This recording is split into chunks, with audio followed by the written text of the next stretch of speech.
You can say what you want about Mussolini, but in the end, all he wanted to do is just hang out with his friends.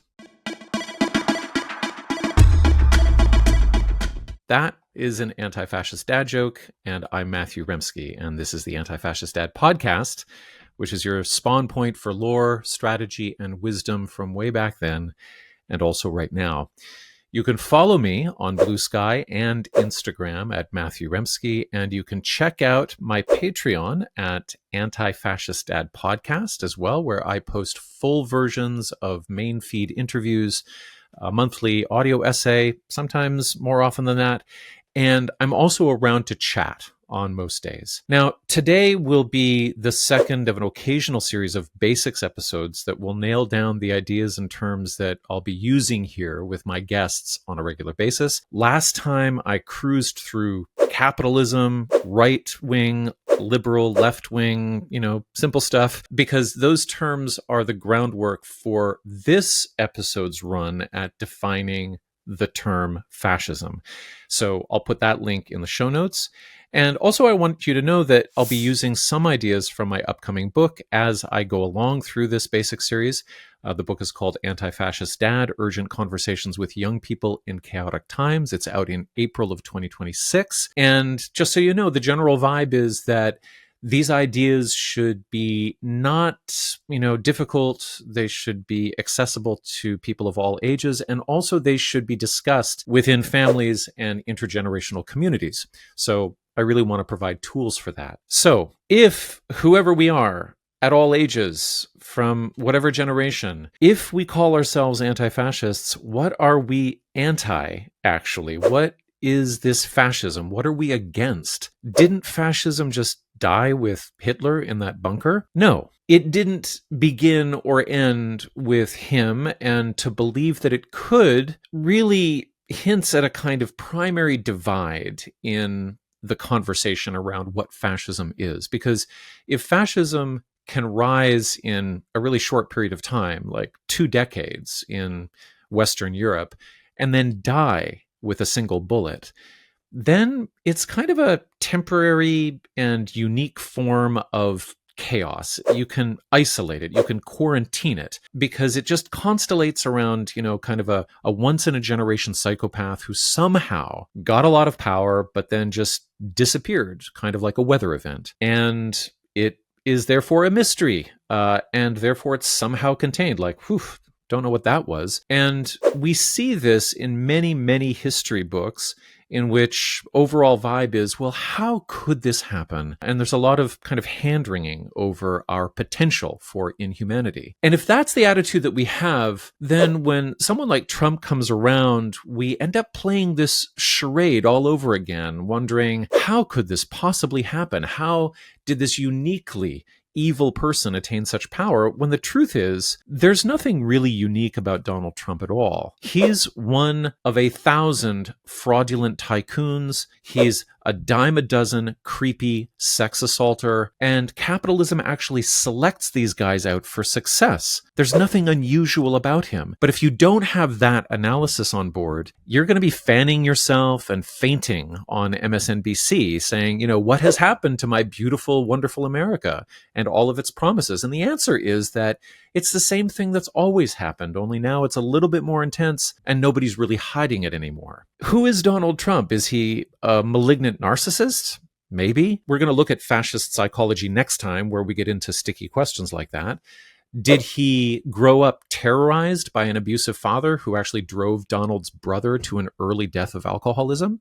Yeah, that happened. Was he made delusional by the get-rich-quick sermons of Norman Vincent Peale when he attended the Marble Collegiate Church in Manhattan in the 1950s? Yeah, probably. That screwed with his brain a little bit. But those conditions, those inputs, do not make him special, and they cannot on their own cause his rise to power at the head of a fascist movement. In a similar vein, historians and psychologists for decades have been asking questions like, was Adolf Hitler mentally ill? Possibly so. Was he an insomniac tweaking out on methamphetamine and dozens of dodgy medical cures from his crank of a personal doctor? Yes, he was. But his dream of exterminating Europe's Jews, communists, the Roma, the disabled, and autistic people was unoriginal and embedded within a normalized pattern of modern nation building rooted in extraction and cruelty.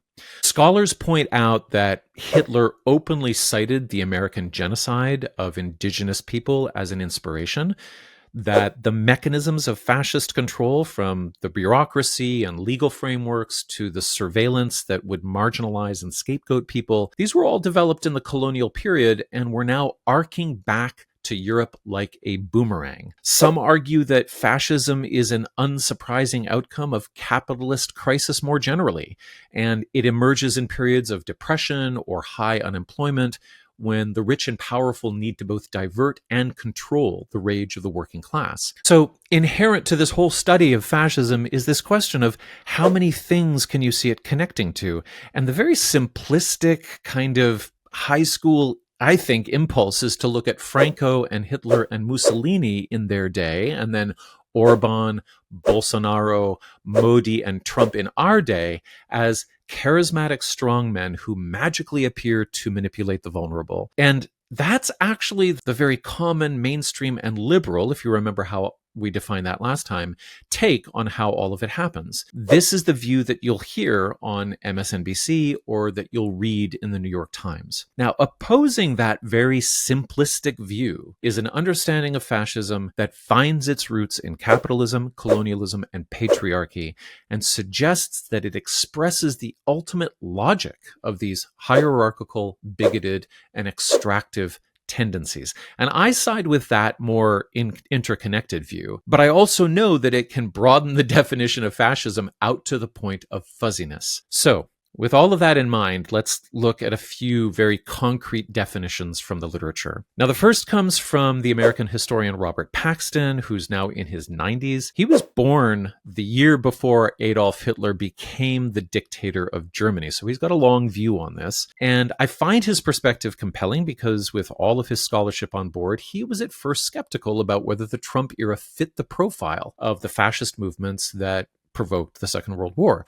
But after Trump's mob attacked the US Capitol on January 6th, 2021, Paxton basically said, okay, dang, this is a fascist movement. So here's his definition. Paxton says fascism is, quote, a form of political behavior marked by obsessive preoccupation with community decline, humiliation, or victimhood, and by compensatory cults of unity, energy, and purity, in which a mass-based party of committed nationalist militants working in uneasy but effective collaboration with traditional elites abandons democratic liberties and pursues with redemptive violence and without ethical or legal restraints goals of internal cleansing and external expansion. He doesn't waste a single word in that definition. There's a lot going on. So first of all, political behavior means we're not talking about the psychological traits of individuals, but about organized group dynamics. I will say a few things about psychology in the next basics. Now, in my world, this suggests that anti-fascism is not about deposing a bad government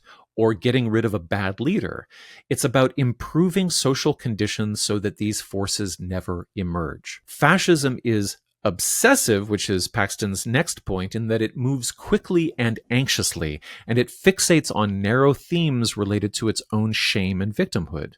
So, Make America Great Again is a confession of like a wounded self-esteem that can only be compensated for by cultic group actions that really scapegoat outsiders and promise renewal for the good people, the really good people on the inside. Now, in its hunger for power, fascism will collaborate with every political sector it can, except those committed to anti-fascism, and it will violate every norm and law, and it will view its violent actions as purifying for the state. Now, let me review this particular sentence for a moment, because in it, Paxton is pointing at the role liberals often play or don't play as fascism arises.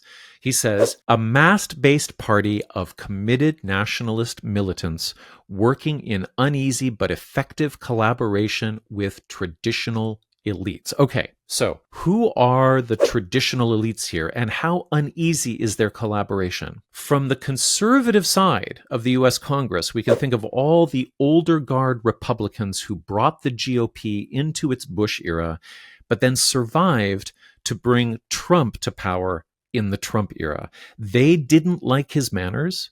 They didn't particularly like his crass misogyny. It kind of gave the game away too much. They didn't like the company he kept. They didn't like his history of tax fraud. But they were willing to work with him to preserve whatever they could of their vision of capitalist normalcy. Now, when in the summer of 2025, Trump forced through the one big beautiful bill which added trillions to the deficit and promised to throw millions of red state voters off of Medicaid, hardly any of this old guard stood up to this violation of the previous decorum. Now, on the liberal side of the Congress, we can think of the feckless appeasement strategy with which the Democratic Party tried to poach voters from Trump by actually agreeing with him on a whole bunch of scurrilous things like his anti-immigrant materials and his anti-trans bigotries. Now, they would never consider themselves in collaboration with Trump, but to the extent that they were more interested in conducting politics through polling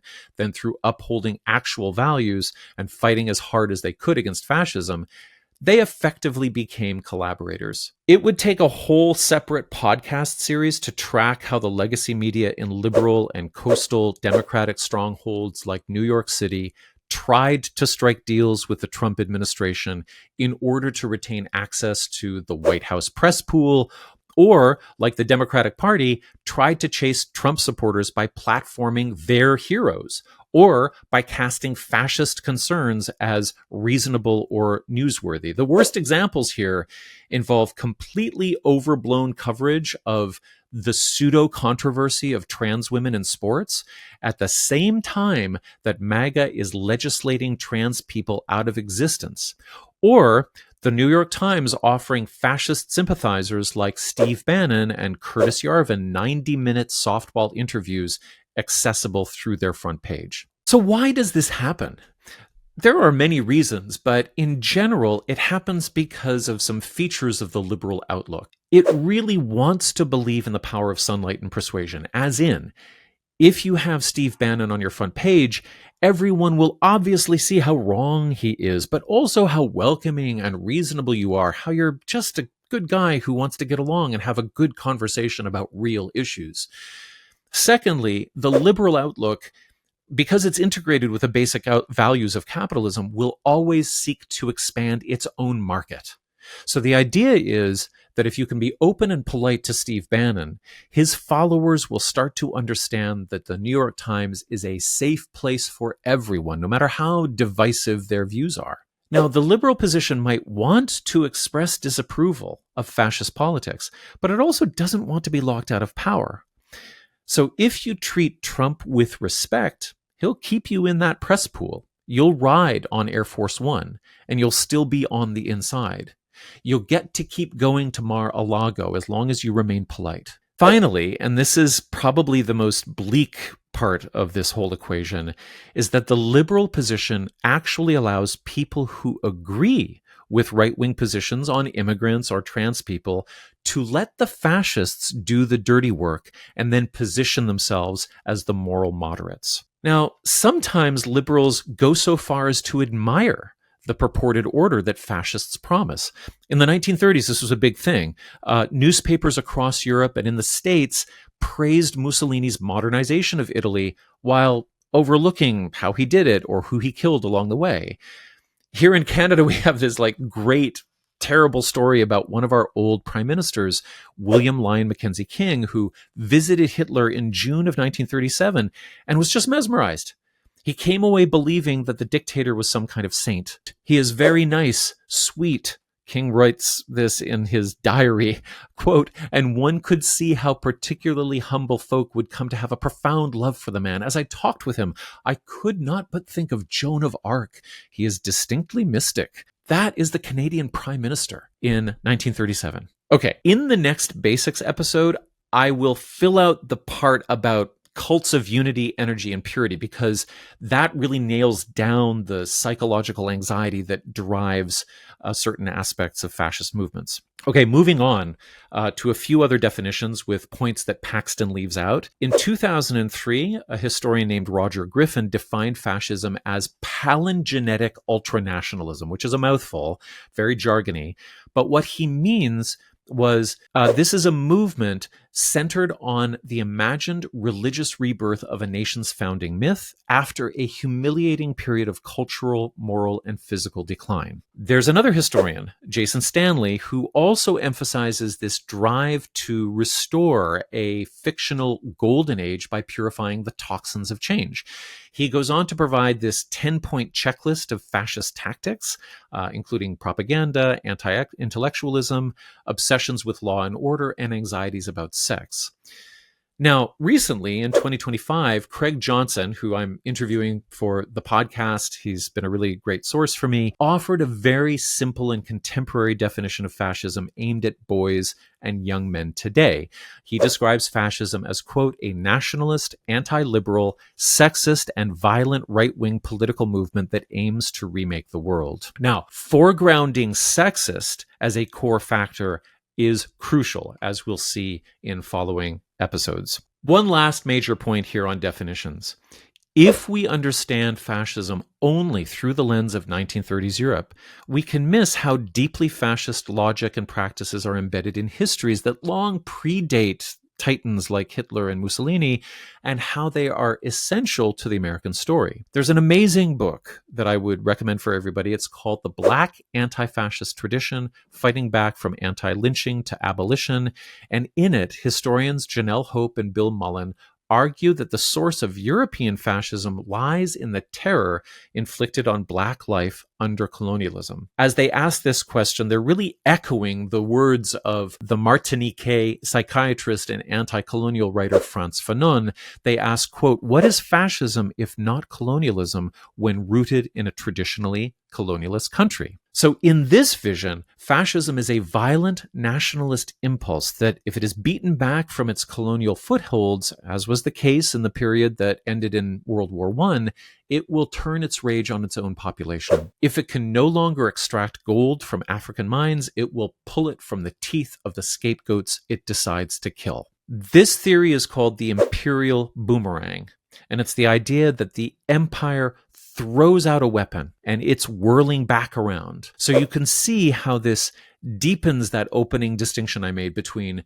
reductive or simplistic and then interconnected views on fascism. If you have a narrow view of the rise of fascism as being a kind of psychotic anomaly that's not connected to capitalism or colonialism, your approach to facing down fascists will reflect that. It will focus on the particular errors of bad actors, and it will try to persuade them to behave differently. But this raises some questions for those who think in more systemic terms. Did liberal thinkers and politicians end slavery? Did they force colonizers to retreat? Did persuasion defeat the Nazis? Did the liberal and conservative governments that reigned from the post-war period forward prevent fascism from rising again? No, they didn't.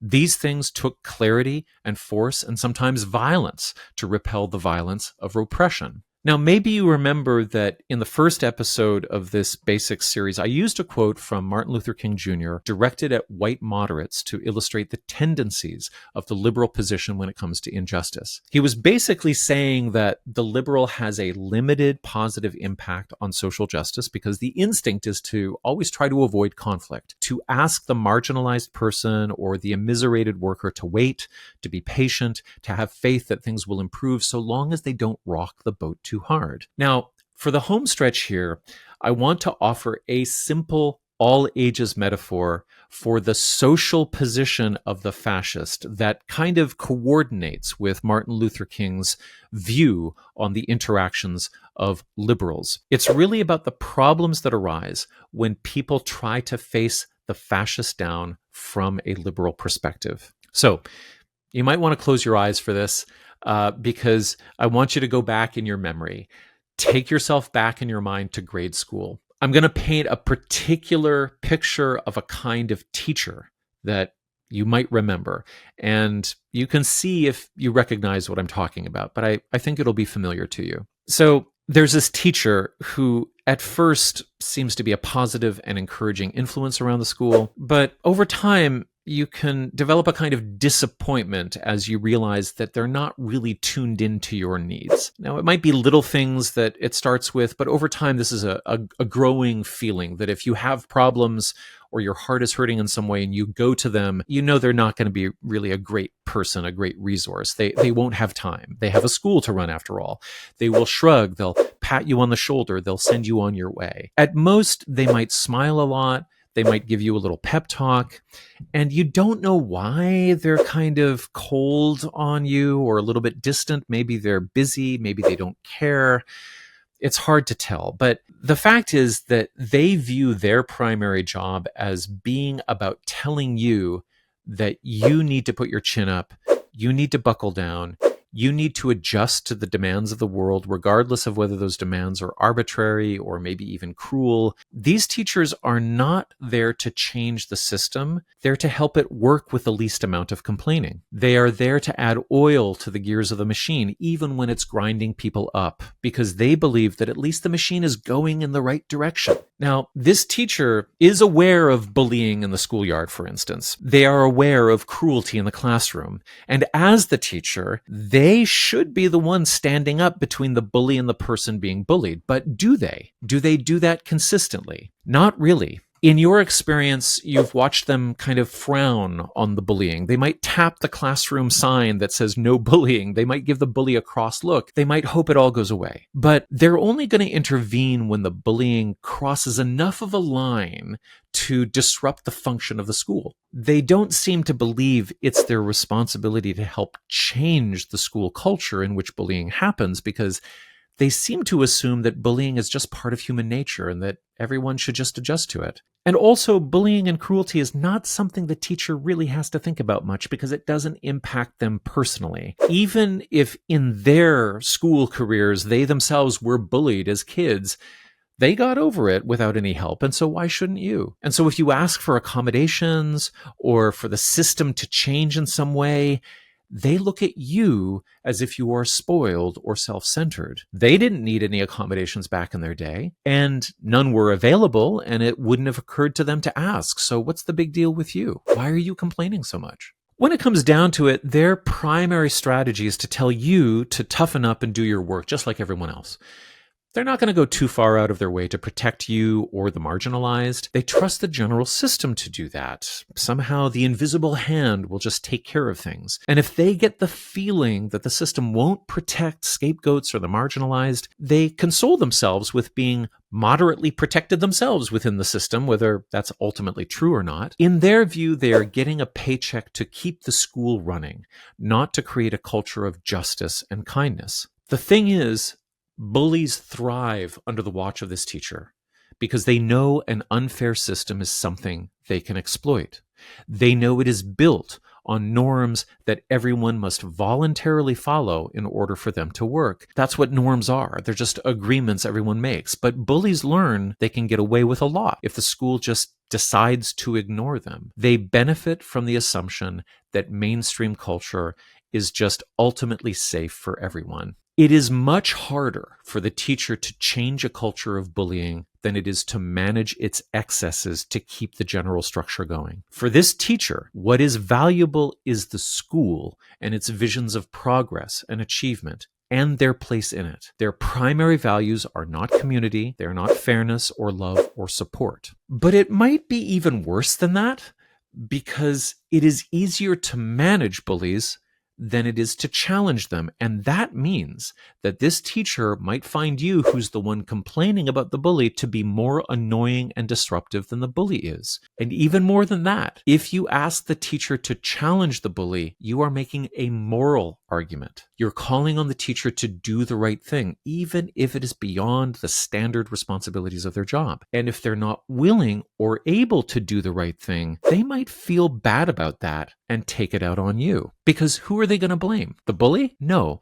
it's not the bully who's making the moral demand. They will blame you, and you'll get the sense that they think you're just whiny and difficult. Now, on the other side of the teacher, the bully isn't calling for a change to the overall system. He's doing fine within it. He may behave badly, he may take things too far, but he's still working within the basic goals of the system. He's competing for success, for power, for status, and if he manages to not destroy himself with his own selfishness or risk-taking behavior, he may go on to dominate people in the grown-up world. And if he's successful at that, the school might honor him as a famous graduate. If he becomes powerful enough, they'll name the school after him. Okay, take this metaphor and scale it up to mass movement fascism and recognize that the teacher and others like them on staff represent the conventional, squishy government made up of career politicians and administrators who share the instinct to try to compromise and work with fascists so they can keep the whole thing running. The school represents the capitalist system, and the bully is the fascist learning how to take advantage of both. I hope that's helpful. Okay, so the next basics episode will focus on the psychological qualities of fascism. I'll see you then, and please subscribe and share this around if you find it helpful. I'd love to hear your questions and comments. I do instantly block trolls because I'm a dad and, I don't have time for that bullshit, young man, but also because my job is to create a fun and welcoming space to talk about how to deal with bullies in the schoolyard and the government. I'll see you soon.